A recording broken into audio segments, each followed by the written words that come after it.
Look around you. It's easy to assume the universe is a physical box, and you are simply a passenger watching the show from the inside. Physics suggests a different arrangement. You aren't watching the universe. Your observation is the mechanism that builds it. This is the core axiom of ODTOE. Reality begins as a sea of potential, a state called psi, that only collapses into a solid environment when the focus of your attention intersects it. In this framework, I is not a body, but the operator of observation, the specific force that chooses one universe out of infinite possibilities. This is a strange loop, a cycle where the universe looks at itself to confirm its own presence. The stability of that presence depends on your cognitive coherence.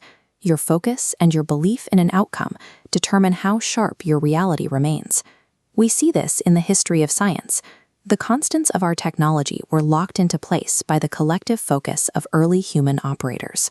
But if every human is projecting their own self-contained world, a question remains. Why doesn't our shared environment break down into 8 billion conflicting versions of chaos? If 8 billion people are projecting 8 billion personal universes, why do we all see the exact same Earth? The answer is configuration overlap. Individual realities physically intersect when we share enough cognitive coherence to agree on an outcome. That zone of maximum intersection is the only stable space. It's what we experience as the shared here and now. Earth itself is a planetary coherence cluster. It is a configuration anchored not just by humans, but by 10 to the 50th power subatomic observers, all agreeing on the same physical rules. We aren't just people occupying a shared space. We are a synchronized network of universes agreeing to sustain a shared world. Sustaining this shared we requires synchronization, but modern society enforces this through an artificial mechanical rhythm. We subordinated human reality to cesium-133. To run GPS and the internet, we use the rigid 9 billion cycle rhythm of one atom as the universal standard. But humans naturally operate on biological time, the fluid frequencies of the heart, the pace of the breath, and the circadian cycle. Forcing a biological observer to tick at an atomic frequency creates a conflict of rhythms. This internal friction leads to stress, isolation, and a loss of reality coherence. Sustaining a human we depends on biological resonance, the alignment of heart rates and emotional frequencies that mechanical clocks simply cannot replicate. If I am a projector and we is the shared network, what is the physical purpose of a human life?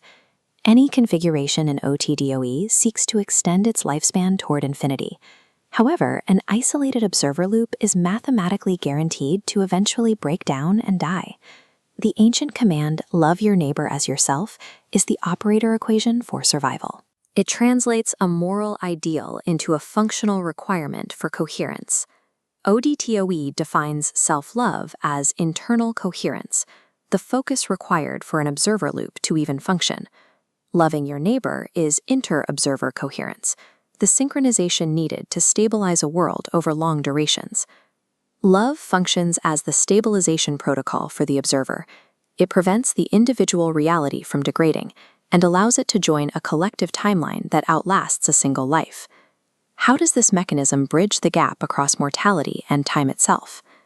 We bridge the gap through coherence artifacts, books, formulas, or legacies.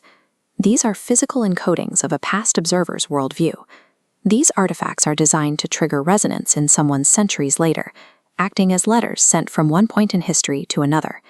By connecting these artifacts, individual mortal lives are linked into an unbroken timeline. Each observer feeds their coherence into the next.